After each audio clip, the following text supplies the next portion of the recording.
let us get started. I'd like to begin by first giving Niklas Nilsson an opportunity to say a few words about the general conclusions of his study. For those of you who read Swedish, a short summary was published yesterday in the Säkerhetsrådet blog on the Svenska Dagbladet website, which is easily available.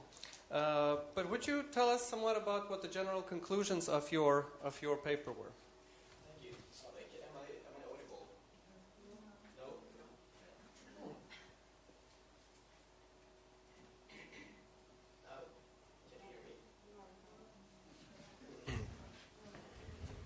Technology is good when it works. Okay, now it's working. Thank you. Well, sorry. The main idea of this report was to take a comprehensive look at various forms of Russian means to put pressure on Georgia, and I looked at military means. Basically in the form of a strong Russian military presence, especially after the war between Georgia and Russia in 2008. I looked at economic means of pressure, which I argue have increased, especially due to positive developments in relations between Georgia and Russia after the change of government in 2012, after which Georgia has been able to increase its exports to Russia. And while this is, of course, a positive development, there is also an ambiguity in it, because this also allows Russia a potential means to disrupt these trade relations.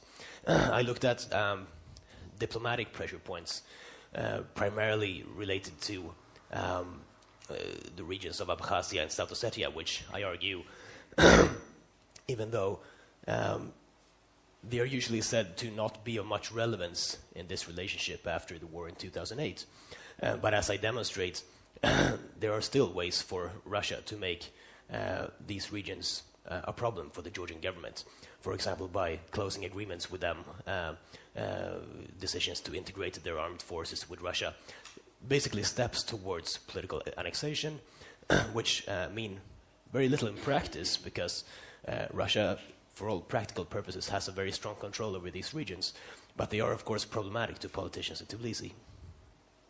I also look at more controversial means of pressure, including what I term subversion, which includes basically the Russian support for Georgian politicians who are anti-Western, who are very critical of Georgia's integration with NATO and the European Union, and who also promote social conservative values and generally oppose liberalization laws that will grant rights to ethnic minorities, sexual minorities, and so on. And then I also take a look at the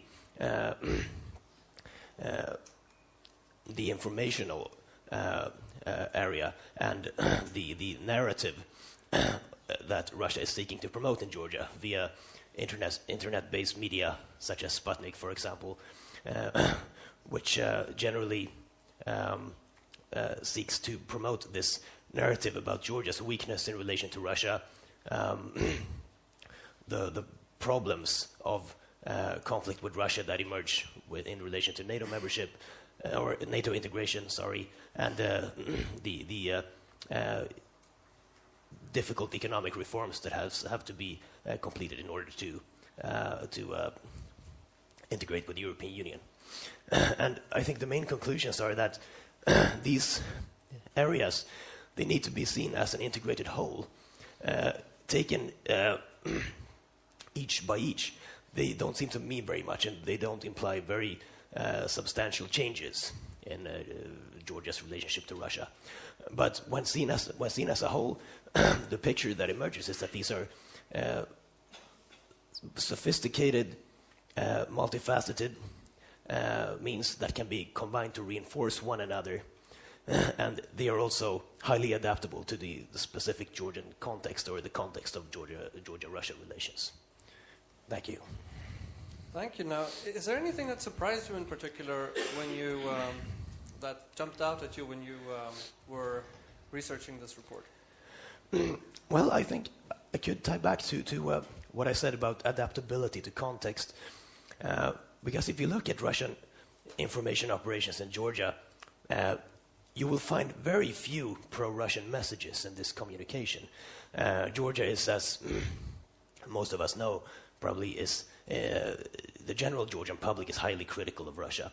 You have a very skeptical view of Russian foreign policy, and still a large majority that is supportive of Georgia's pro-Western foreign policy direction. But so these messages, they are designed not to put Russia at the center, but to really undermine the Western actors, what they are doing in Georgia, providing information that is really damaging to the credibility of NATO and EU engagement with Georgia, which speaks to this sophistication that these are messages that are deemed to work well in Georgia. You also have a very strong social conservative dimension to them, which is very popular among in a large segment of the Georgian population. And I would say another thing is that in the last few years, the military dimension, or the dimension of military pressure on Georgia, has been it's been a very symbolic type of measure. You have these small moves where you, for example, move the demarcation line in South Ossetia 100 meters. This is very insignificant in any kind of material terms or military strategic terms, but the meaning of it, which these information outlets really work to reinforce, is basically that the Russian military can do whatever it wants on Georgian territory, and there is nothing that the Georgian government or Georgia's partners in the West can do about it.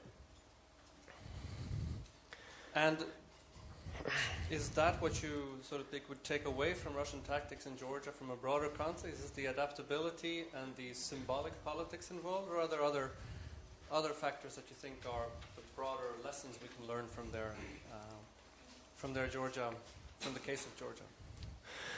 I think this is what we have to understand, that these first of all, that in the Russian perspective, all kinds of relations with other countries can potentially be used in a conflict as means of pressure. And this is very obvious in the case of Georgia. That may not be their only purpose, but I think it's important to at least think and be aware of this fact. And also, again, I think this adaptability, it's really about identifying societal problems in target countries, reinforcing them, polarizing political debates, and undermining credibility for governments, politicians, societal institutions.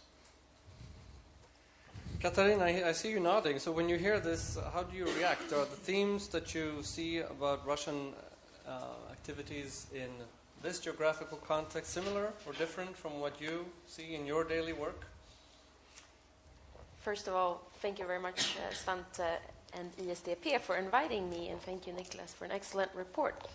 I was very glad when reading this report and the short version in Svenska Dagbladet yesterday, because it's so timely.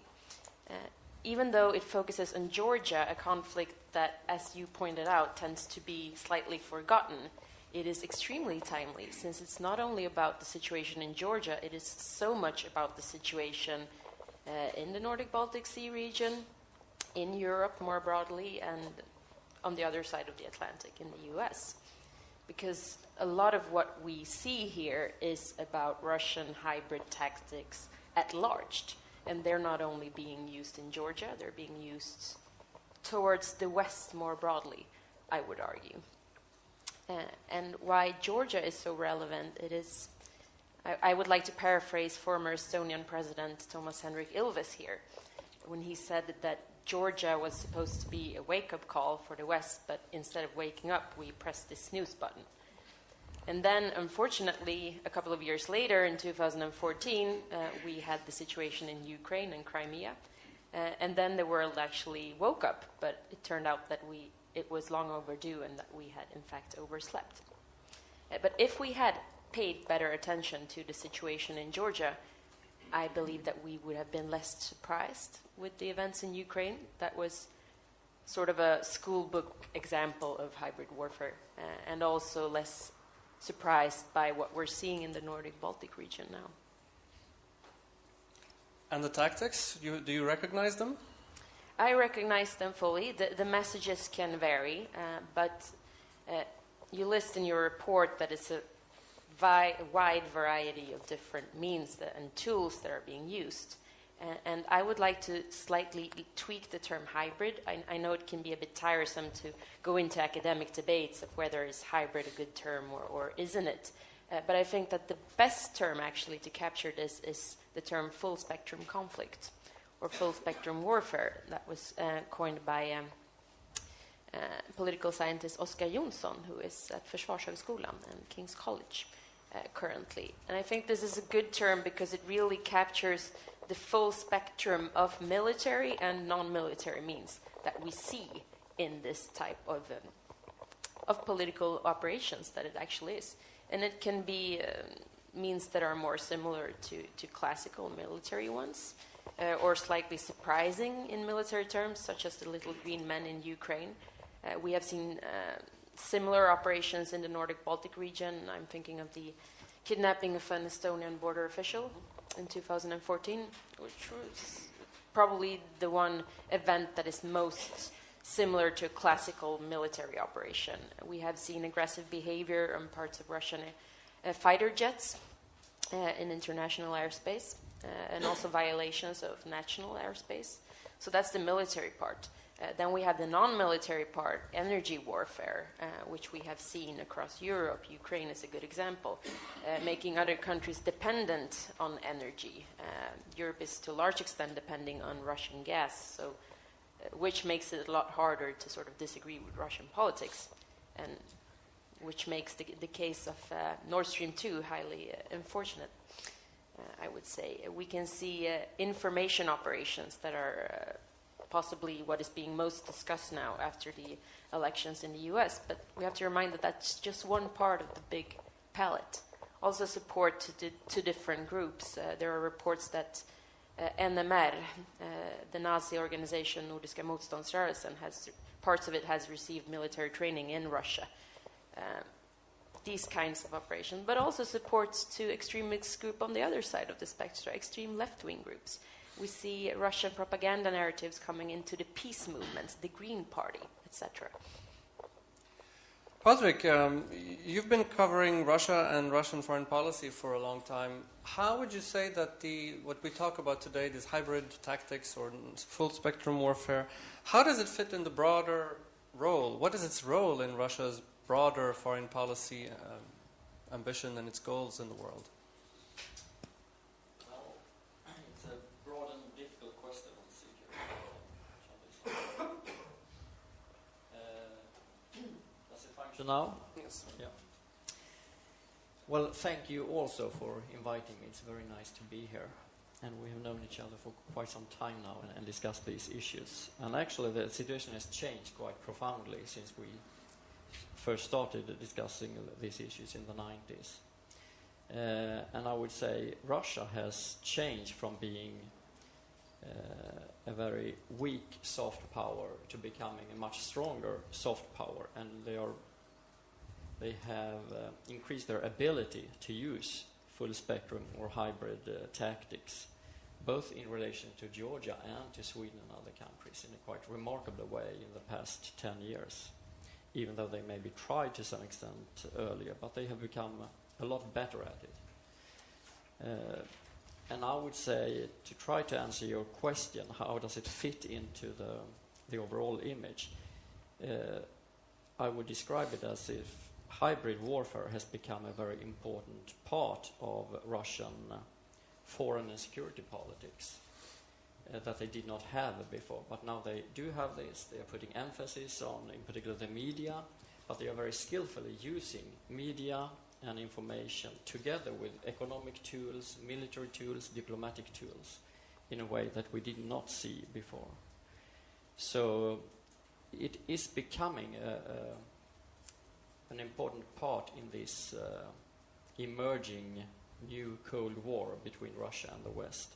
And we can see it quite clearly, not only from our assessments, but very clearly also in Russian official documents, official Russian strategies, like their national security strategy.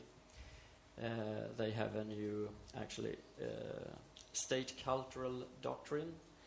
They have lots of open strategies where they discuss these issues quite openly and are very open about how they are using media, values, and how they see Western liberal values as an important problem for Russia that they have to deal with. And they are dealing with it by using these kinds of hybrid tactics.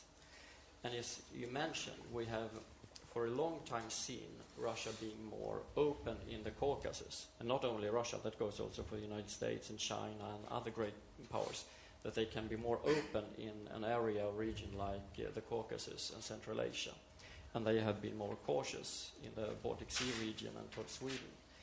But for the last few years, they have become more active also in our region. And they are using more and more of the same tactics that they have been using for quite some time in the Caucasus, also concerning the Baltic Sea region. Katarina, what do you see to be the vulnerabilities of the Nordic Baltic states that Russia is focusing on? We've seen, obviously, there are different vulnerabilities in countries like Georgia, but some are quite similar. I mean, Georgia and Sweden happen to be exactly on the same level in their relationship with NATO, which probably a lot of people don't think about. So that's this lack of a fully functional collective security mechanism is obviously one similarity, but I guess there are vulnerabilities here that are different from the ones in, should we say, emerging democracies when you're trying to work on influencing a more consolidated, stable democracy. Is there? Definitely. And, well, the obvious vulnerability you pointed out, it's the military situation, it's Sweden's military capacity, because full spectrum warfare is about combining military means with non-military means. So that combined with the lack of the protection of Article 5, NATO's security guarantee, is an obvious military vulnerability. But as is pointed out in the debate, full spectrum warfare, hybrid warfare is about so much more. In Sweden, I would say that we are actually better prepared than many other countries. When it comes to information warfare, I think we're quite far ahead. There is a widespread understanding of this. Whether we focus on the right aspects of it is a different question, but it's fairly well known that this is going on and that there are active attempts by various actors, Russia, but also other actors, to influence through information warfare and through information operations. But I think it's noteworthy to point out here that this type of warfare often focuses on already existing vulnerabilities in our societies, which makes it so much more effective. And these vary from country to country. There's often a grain of truth to the overall propaganda image, which makes it easy to discard completely. Now, when it's in Georgia, it's focused on one thing. It's on the relationship to the West, to the NATO. Is this effective or not? Here in Sweden, it's about different matters that are sort of becoming problematic in our societies. I would say that the main one right now is immigration, Islamism, and terrorism. If you watch just sort of the blunt Russian propaganda channels, which are, by the way, not most effective here, but if you watch Sputnik and RT, I mean, Sweden is portrayed as a country in complete chaos with Sharia laws and, women in burqas, and this is portrayed as a transformation that has happened very rapidly. Is that true? No, of course not. Is there a grain of truth in it? Yes, there is. So to this context, this is a very effective example, I would say, on how to use one existing vulnerability, sort of twist it, enlargen it, and spin it in an effective manner. Niklas, do you see any parallels closer to the Baltic Sea region compared to your studies in Georgia? Well, yes, of course. Georgia, as you pointed out in your introduction, Georgia has been something of a test case for all of these things that we started worrying about in 2014, basically. Georgia has, even before independence, had a long experience with these kind of tactics. And I think especially after Ukraine, that was sort of the wake-up call after we hit the snooze button in 2008. And I think it's easy to see parallels. I think in the Baltic states where you have vulnerabilities associated to Russian minorities, I think there's reason probably to be a lot more concerned than we would be in Scandinavia. But as Katarina pointed out, these vulnerabilities in our societies are things that can be targeted and reinforced. These vulnerabilities exist, and I think whether you're living in Georgia or Estonia or Sweden, you should be aware that there is an interest externally in exploiting these vulnerabilities and promoting a narrative that is intended to be polarizing.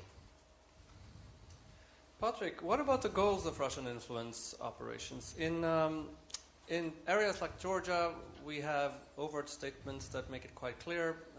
President Medvedev at the time, right after the 2008 war, talked about how there is a Russian exclusive sphere of influence, or a sphere of privileged interest, I think is the exact term he used. I don't suppose that that's exactly what they are after in Sweden. But what are the goals of Russian influence operations more close to where we're sitting right now? Well, I would say that the main goals of Russian foreign policy or Russian hybrid activities is basically, as you have touched upon already, to divide the Western societies, divide between countries, for example, divide the European Union between countries, but also to divide Western countries within each country. It is also to weaken, in particular weaken the established political actors in these countries, and it is to create uncertainty, to create a sense of doubt and that you cannot trust anything. And to do this, they are acting to some extent in similar ways in Georgia, Sweden and other countries, but they are also have special tailor-made solutions for each country. So I would say in general it is to portray Western countries as failed states. It doesn't matter if it's the United States or Sweden or Georgia, as non-functional democracy, as being Russophobic, to be morally decadent, to focus very much on money and profit, and to give an image that there is a split between various Western countries and within. And then you have some issues that are more important concerning Sweden than other countries, such as, for example, the no-go zones. They are not exclusively for Sweden, but Sweden, Germany, and some other countries. You have that the societies are morally or sexually degenerate. We have so many homosexuals, and they mix these with pedophiles. And of course, it is the Islamic factor that we are accepting too many immigrants, and we have too many Islamic refugees in particular. And even more particular for Sweden is, of course, the NATO membership that we have in common with Georgia and Finland, basically. More particular for Sweden is also feminism, that we are politically correct, and that the politically correct feminists are driving our society in the completely wrong direction. So there are definitely some more generic narratives that Russia is trying to portray for all of the Western world, and some that are more specific for different countries. And in some countries they also have very specific sub-narratives for various parts of the population. And you can see that some narratives concerning Sweden, for example, to make sure that we should not become a member of NATO, those narratives go hand in hand with the leftist political parties, and they cooperate to some extent with very leftist forces. But most of their narratives in Sweden go hand in hand with more populist rightist forces, such as a failed society, the immigrants, Islamists, and the degenerate society.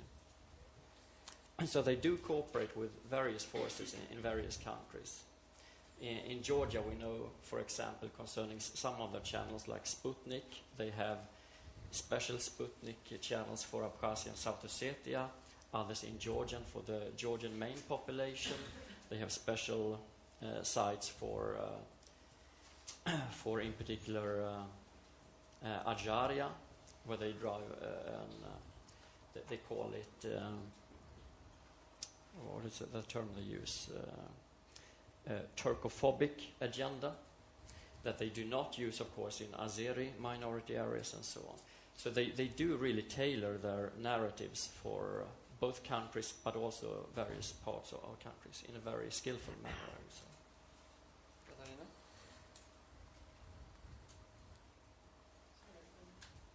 This on in between. Okay, I'm on again. Yes, I just wanted to add to that. I completely agree with all of it, but an additional vulnerability that I think is particular for our region is sort of the postmodern character of the Russian information operations, of the Russian propaganda. Peter Pomerantsev, as you quoted in the beginning, has described Russia as a postmodern dictatorship. And I think this is a very fitting description, and it sort of plays into the weaknesses of other societies that Russia uses. I mean, the idea of this propaganda, of the information operation, with the various theme, as Patrik just described, is not necessarily to make us believe them, but to sow doubt and confuse us to what aspect of it is true, what is not true, can everything be a bit true, and etc. And this sort of creates an effective doubt in the values of our society and in our system. And I think that in the Nordic countries, maybe particularly in Sweden, this has been very successful because we have a pretty postmodern agenda where for a long time it's in academia and in other spheres equal stories has been considered as more or less as different sides of the truth. And if you have this pre-understanding, then it's fairly easy and effective for these type of information warfare to exist and to flourish.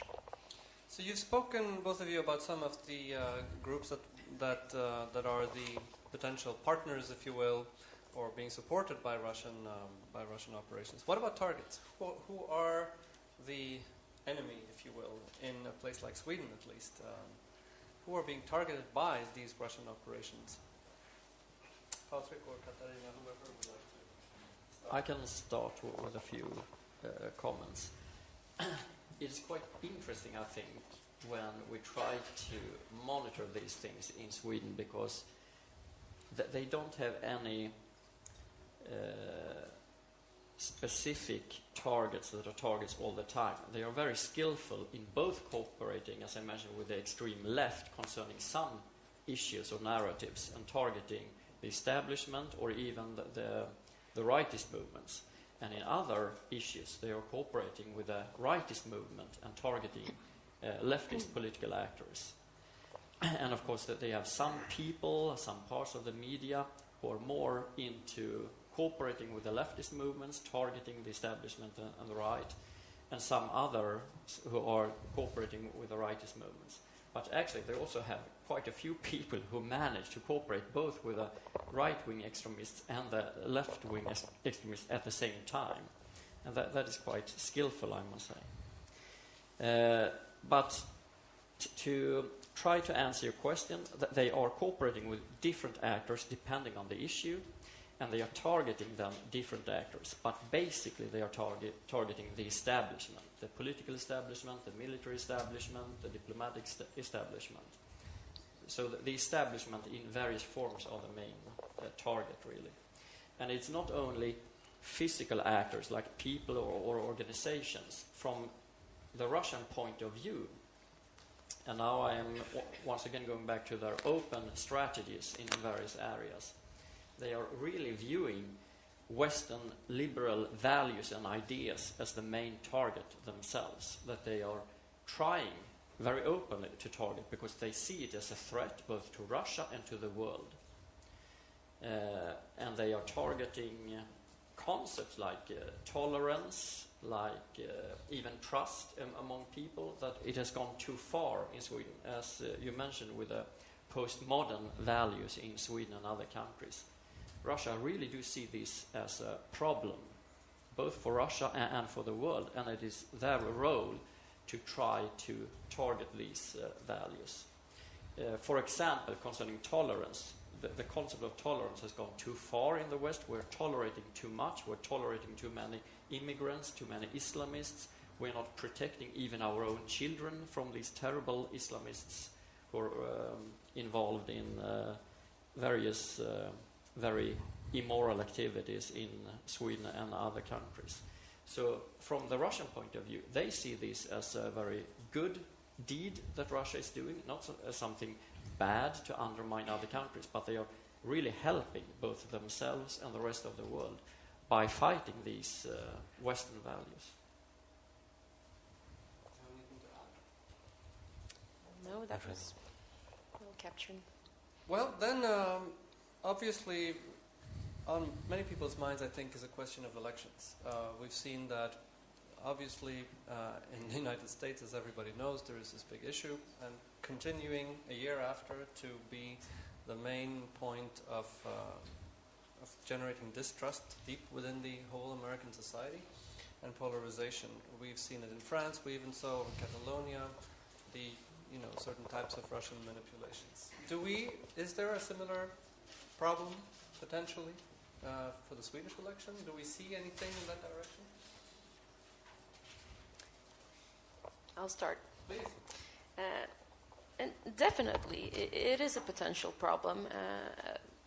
The good news is that I think we're much more aware of this now than we were only a year ago or 6 months ago, or definitely ahead of Brexit or the presidential elections in the US. The problem, however, is that we don't know exactly what nature these types of operations will have, because Russia is very skillful at changing them and adapting them. I mean, the whole point of them is to take us by surprise.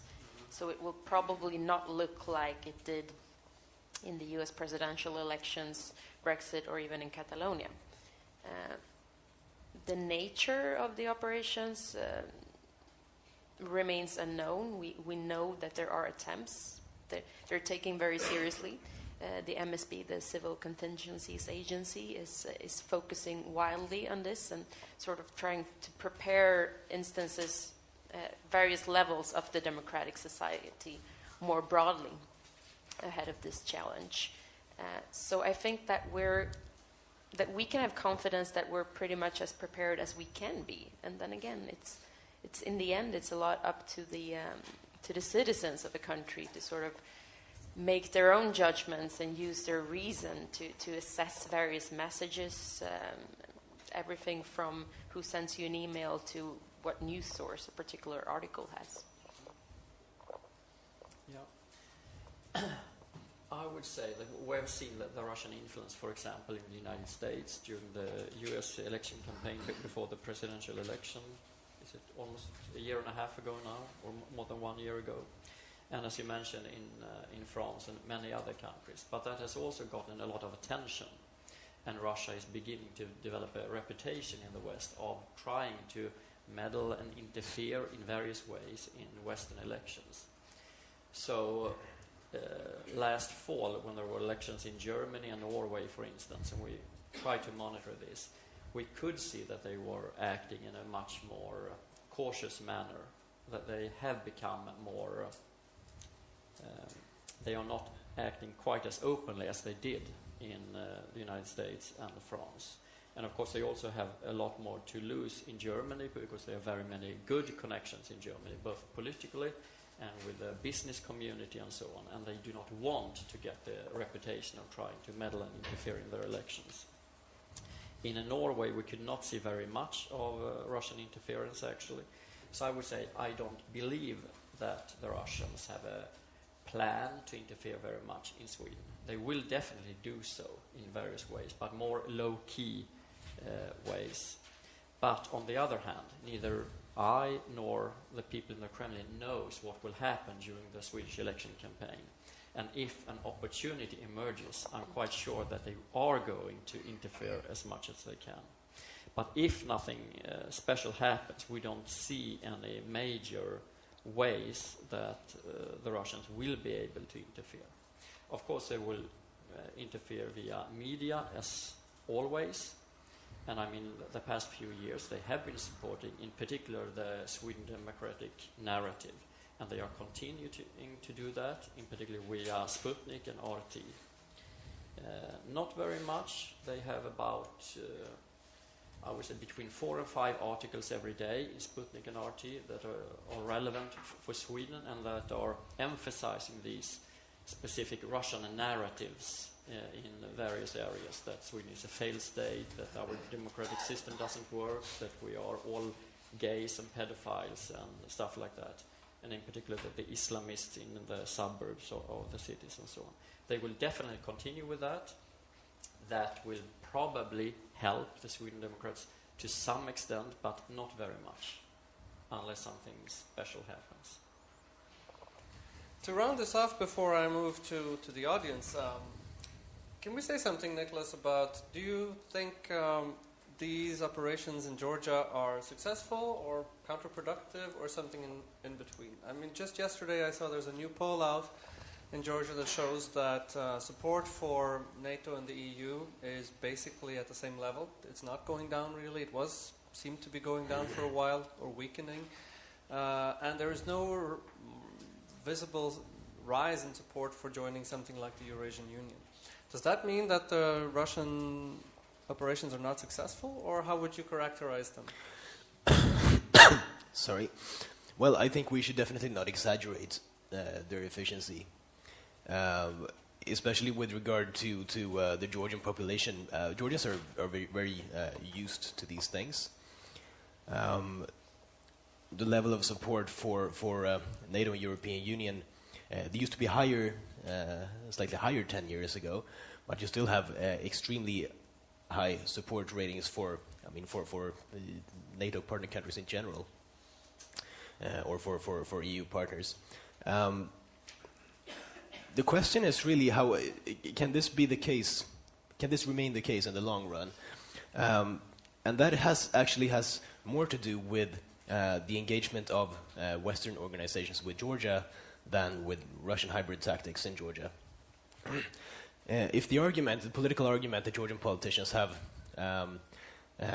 been putting forward for this direction has been, NATO security for Georgia, EU economic development for Georgia. Now, there is of course a logic to these arguments, but they are quite abstract to the average Georgian on the street. And I think,